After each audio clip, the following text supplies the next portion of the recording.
नवजोत रंधावा, बड़ी खबर सबसे पहले कोरोना से जुड़ी, जिसमें उत्तर प्रदेश में लगातार बेकाबू हो रहे मामले और इस बीच यूपी सरकार का बड़ा फैसला। संकट को खत्म करने के लिए योगी सरकार ने आज एक बड़ा कदम उठाया है। पूरे उत्तर प्रदेश में रविवार को लॉकडाउन का ऐलान। रविवार के दिन जरूरी सेवाओं को छोड़कर सब कुछ बंद रहेगा। इस दिन व्यापक सैनिटाइजेशन का अभियान चलाया जाएगा और इसी के साथ कोरोना की चेन को तोड़ने की कोशिश होगी। एक और सख्त फरमान भी जारी कर दिया गया है कि जो लोग मास्क नहीं लगाएंगे उनको 1000 रुपए का जुर्माना। ये पहली बार होगा, लेकिन दूसरी बार भी अगर आपने मास्क नहीं लगाया तो जुर्माने की रकम बढ़कर 10,000 तक पहुंच जाएगी। शिवेन हमारे साथ इस वक्त जुड़ चुके हैं। शिवेन, ये कदम कि रविवार को लॉकडाउन, जिसको हम मानकर चलें कि शनिवार रात से लेकर सोमवार सुबह तक होगा और इस दौरान पूरा सैनिटाइजेशन का काम होगा, लेकिन क्या इससे चेन टूटेगी? देखिए, सरकार को यही उम्मीद है कि इससे चेन तोड़ने का काम भी होगा और जो बहुत जरूरी है व्यापक सैनिटाइजेशन, यानी बहुत थोरो सैनिटाइजेशन जो किए जाने की जरूरत है, वो भी मदद मिलेगी, क्योंकि ये दिन रखा गया है सैनिटाइजेशन के लिए ताकि संक्रमण जो फैल चुका है उसको काबू में किया जा सके और उसकी चेन को तोड़ा जा सके। और इस बीच सख्ती भी की जाएगी। मास्क न लगाने वालों को 1000 रुपए का जुर्माना और उसके बाद दोबारा पकड़े जाने पर 10,000 रुपए का जुर्माना। यानी कि सरकार चाहती है कि अब जो ये स्थिति बेकाबू हो गई है उस पर तेजी से काम किया जाए और इसीलिए लॉकडाउन के अलावा उनके पास कोई चारा नहीं था।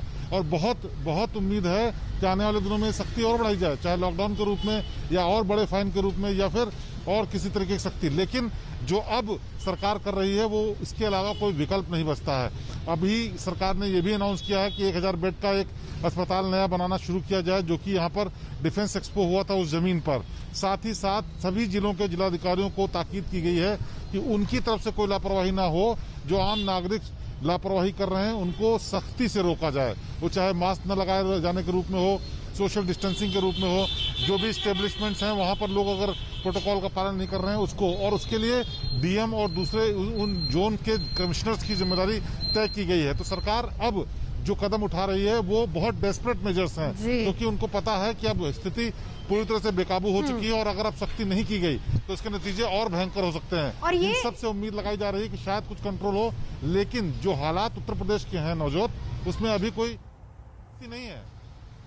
बिल्कुल, ये सख्ती जरूरी भी है, क्योंकि शिवेंद्र, हमने कल जिस तरीके से देखा था, खासतौर पर अगर हम उत्तर प्रदेश में सिर्फ लखनऊ की बात करें जहां मामले सबसे ज्यादा है, वहां पर कुछ मार्केट एसोसिएशंस ने अपनी तरफ से लॉकडाउन का यानी मार्केट बंद करने का फैसला लिया था और ऐसे में ये कदम बहुत इंपॉर्टेंट है।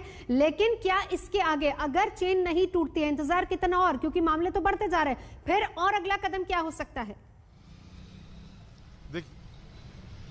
देखिए, अभी ये शुरुआत में ये रविवार को ही लॉकडाउन लगाए जाने की बात है ताकि चेन को तोड़ सके, संक्रमण को दूर कर सके। कुछ लोगों ने, कुछ व्यापारी एसोसिएशन ने खुद ही सेल्फ इम्पोज्ड लॉकडाउन लगाने की बात कही, वो भी पालन कर रहे हैं। लेकिन ये कोई स्थायी हल नहीं दिखता, क्योंकि चेन इतनी ज्यादा बड़ी है, इतना ज्यादा संक्रमण फैल चुका है। लेकिन सरकार एक एक कदम फूक फूक कर चलना चाहती है, नहीं चाहती कि हड़बड़ी में कोई कदम उठाए, क्योंकि ऑलरेडी पहले देर हो चुकी है।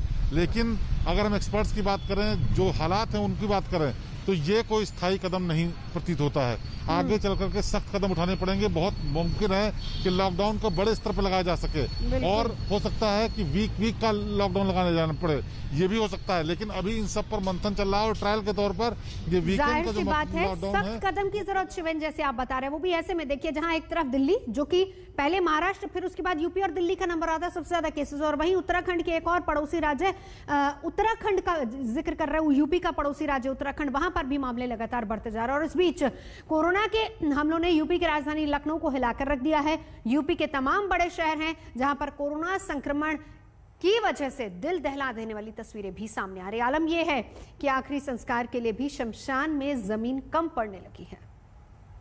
एक भाई बेड पर पड़ा हुआ है, कोई इलाज नहीं हो रहा है हमारे भाई को। जिस उत्तर प्रदेश मॉडल की दुहाई दी जा रही थी, जिसकी मिसाल देकर दूसरे राज्यों को आईना दिखाया जा रहा था, उसी उत्तर प्रदेश की राजधानी लखनऊ का ये हाल है। ये दिक्कत है, हमारे बड़े भाई परसों एक्सपायर कर गए। एक भाई बेड पर पड़ा हुआ है, कोई इलाज नहीं हो रहा है हमारे भाई को। इस शख्स की लाचारी देखिए, एक भाई की मौत हो चुकी है, दूसरे की जिंदगी भी संकट में है और ये भाई लगातार कोशिशों के बाद भी कुछ नहीं कर पा रहा। अस्पताल आकर इसकी उम्मीदें लगभग दम तोड़ चुकी हैं। कोरोना ने उत्तर प्रदेश की स्वास्थ्य व्यवस्था को घुटनों पर ला दिया है। यूपी के 5 शहरों में कोरोना के नए केस की तादाद देखिए। वाराणसी 1859, कानपुर 1266, गोरखपुर 750, लखनऊ 5183, प्रयागराज 1888। उत्तर प्रदेश में 24 घंटे के भीतर 22,000 से ज्यादा नए केस सामने आए हैं।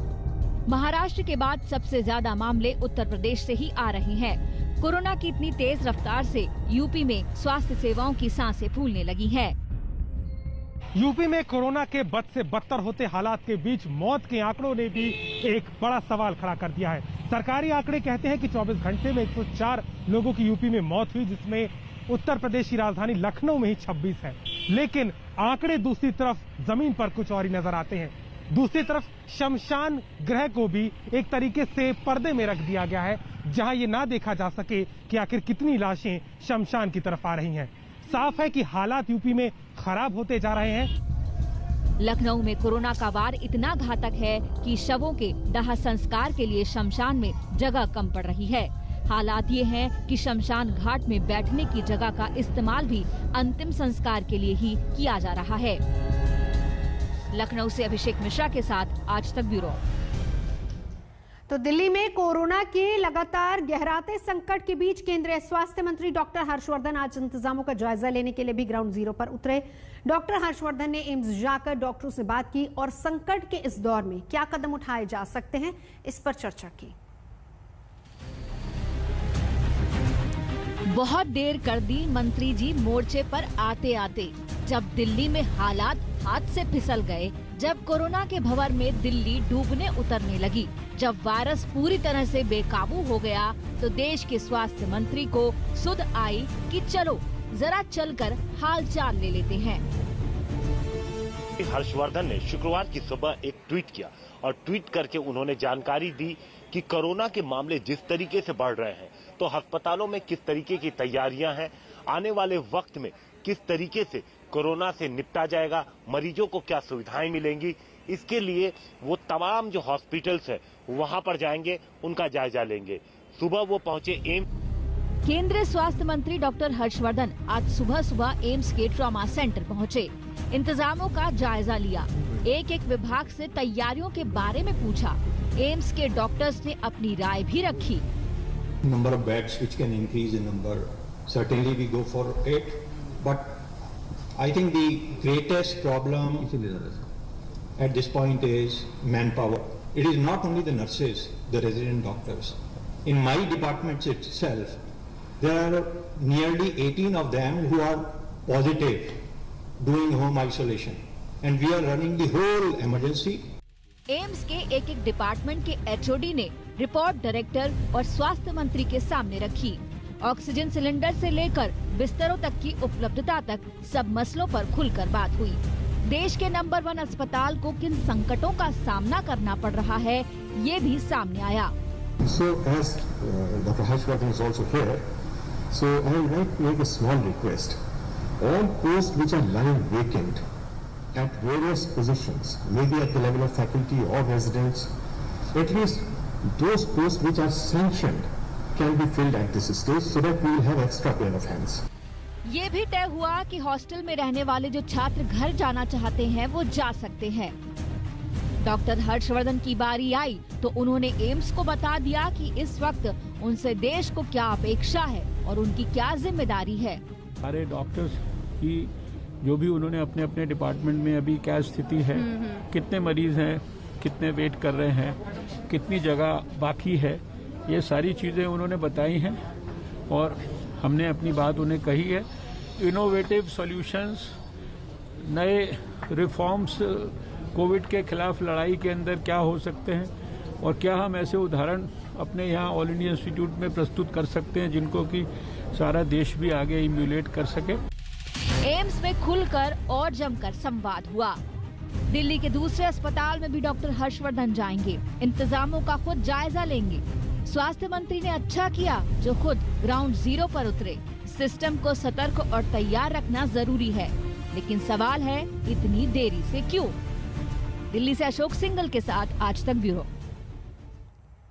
और उधर कुंभ में स्नान करने आए 50 से ज्यादा साधु कोरोना संक्रमण की चपेट में आ चुके और इसके बाद कुंभ को वक्त से पहले खत्म करने पर उत्तराखंड सरकार विचार कर रही है। आज एक बड़ी बैठक है। 50 संत कोरोना संक्रमित पाए गए हैं, एक संत की मौत भी हुई है और ऐसे में कल ही उत्तराखंड के मुख्यमंत्री ने कहा था कि 30 अप्रैल तक चलेगा कुंभ, लेकिन आज कुछ अखाड़ों ने यह फैसला किया है कि कुंभ को समय से पहले समाप्त किया जाए।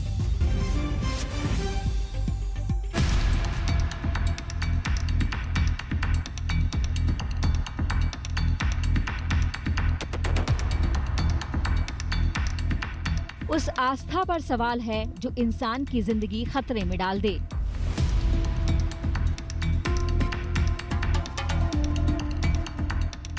ऐसी भक्ति किस काम की जो दूसरों की जान पर आफत बन जाए।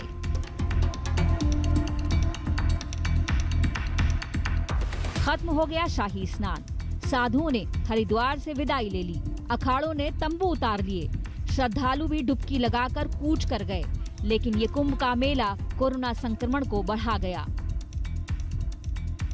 कुंभ से खबर ये है कि 50 से ज्यादा साधुओं में कोरोना संक्रमण की पुष्टि हो चुकी है। जूनी, निरंजनी और आवान अखाड़े के 9 संत कोरोना पॉजिटिव पाए गए हैं। सन्यासी अखाड़ों और बैरागी शिविरों के 50 संत संक्रमित पाए गए हैं। हरिद्वार जिले में पिछले 24 घंटे में 629 कोरोना के केस मिले हैं। 153 श्रद्धालुओं में कोरोना संक्रमण की पुष्टि हो गई है। एक महामंडलेश्वर की कोरोना से मौत भी हो गई है। स्वर महाकुंभ के मेष संक्रांति के मुख्य शाही स्नान के बाद कोरोना के मरीजों की, संक्रमित लोगों की संख्या पूरे देश में बढ़ती जा रही है। हरिद्वार में भी इसका साफ साफ असर दिखता है। एक दिन पहले जहां लाखों लोग इन्हीं रास्तों पर चलकर गए और उन्होंने गंगा पार करके हर की पौड़ी पर स्नान किया, वहीं अब यहां पर इक्का दुक्का लोग चलते दिखाई पड़ रहे हैं। दूर हर की पौड़ी और उसके आसपास के इलाकों में लोग तो दिख रहे हैं। भीड़ भले कम है, लेकिन लोगों के बीच लापरवाही ज्यादा दिख रही है। 50 से ज्यादा साधुओं के संक्रमण का मतलब है कोरोना के खतरे का कई गुना बढ़ जाना। आस्था के इस कुंभ में लाखों साधुओं की भीड़ जुटी। एक साथ लाखों लोगों ने गंगा में डुबकी लगाई। ना मास्क का अनुशासन रहा, ना सोशल डिस्टेंसिंग का। इसीलिए कोरोना काल में कुंभ के आयोजन पर सवाल उठे। मगर उत्तराखंड के मुख्यमंत्री कोरोना के खतरे को अजीबोगरीब दलील देकर नजरअंदाज करते नजर आए।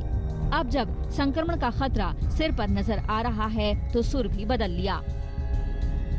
केवल हॉल के अंदर था, वो हॉल कितना बड़ा मैं दिल्ली में मैं जानता हूँ, और वो एरिया बिल्कुल फिक्स था, न उधर घूमने की जगह नहीं इधर पलटने की जगह। वहाँ पूरी तरह सोने के लिए सब सोए पड़े हुए थे। यहाँ लगभग 16 घाट हैं और कुंभ केवल हरिद्वार शहर में नहीं, तो आपका कुंभ ऋषिकेश से लेकर नीलकंठ तक भी कुंभ क्षेत्र घोषित है और गंगा के पास है। माँ गंगा का अविरल धारा का पूरी तरह बहाव, आशीर्वाद ये सब लेके जाएंगे, तो उससे तुलना नहीं करनी चाहिए, ये बल्कि होना ही नहीं चाहिए उससे तुलना। अब खबर ये आ रही है कि गंगा जल को संक्रमण से बचाव का रामबाण बताने वाले रावत की सरकार कुंभ को वक्त से पहले खत्म करने पर विचार कर रही है। लेकिन अब कदम वापसी से क्या होगा? कुंभ तो कोरोना का संक्रमण कई गुना बढ़ा गया। हरिद्वार से संजय शर्मा के साथ आज तक ब्यूरो। और इस बीच एक और बड़ी खबर आपको बता देते हैं कि चंडीगढ़ प्रशासन ने भी फैसला लिया है कि कोरोना के चलते वीकेंड लॉकडाउन लगेगा। शनिवार और रविवार दोनों दिन को लॉकडाउन की घोषणा की गई है। सीधा चलेंगे सत्येंद्र चौहान हमारे साथ मौजूद है। सत्येंद्र, पहली बात, फैसला सिर्फ चंडीगढ़ तक ही लागू होगा या अगल बगल पंचकूला, मोहाली, पंजाब कहीं और भी लागू होगा? ये देखिए नवजोत, सबसे पहले तो ये बता दूं, चंडीगढ़ जो है हरियाणा और पंजाब की राजधानी है, साथ में केंद्र शासित प्रदेश है। तो चंडीगढ़ एडमिनिस्ट्रेशन जो फैसला लेता है वो चंडीगढ़ शहर के लिए लागू होता है।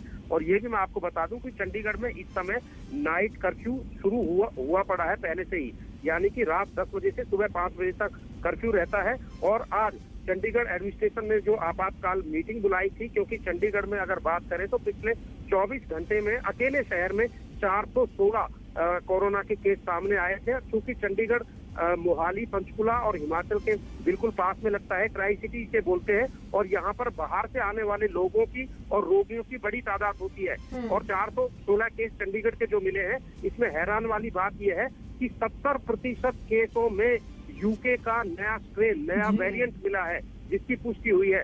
लिहाजा चंडीगढ़ प्रशासन ने अब फैसला कर लिया है कि आज रात जो नाइट कर्फ्यू शुरू होगा रात 10 बजे से, ठीक उसी के साथ से ही कल मतलब सोमवार सुबह 5 बजे तक लॉकडाउन रहेगा वीकेंड का। तो ये नजर आप बनाए रखिए सत्येंद्र चौहान। बिल्कुल, बहुत शुक्रिया आपका इस पूरी जानकारी के लिए। सत्येंद्र चौहान जानकारी दे रहे थे। रुकेंगे एक ब्रेक के लिए, देखते रहिए आज। नमस्कार, मैं हूं अंजना ओम कश्यप। हमें उम्मीद है ये वीडियो आपको पसंद आया होगा। लेटेस्ट खबरों के लिए यूं ही देखते रहिए आज तक, और इस वीडियो के पसंद आने पर लाइक, शेयर एंड सब्सक्राइब करना ना भूलें।